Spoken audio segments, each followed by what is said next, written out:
Peer সংস্কার বিচার জুলাই সনদ সব কথার আগে হবে পিয়ার। দুই হাত জায়গায় বলে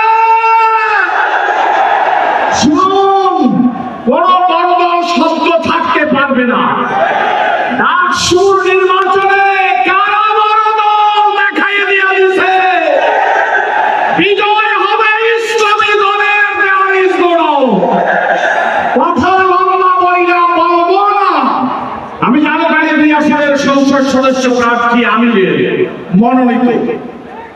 আমিরকে অনুরোধ করবো, এদেশ ইসলামের দেশ, এদেশ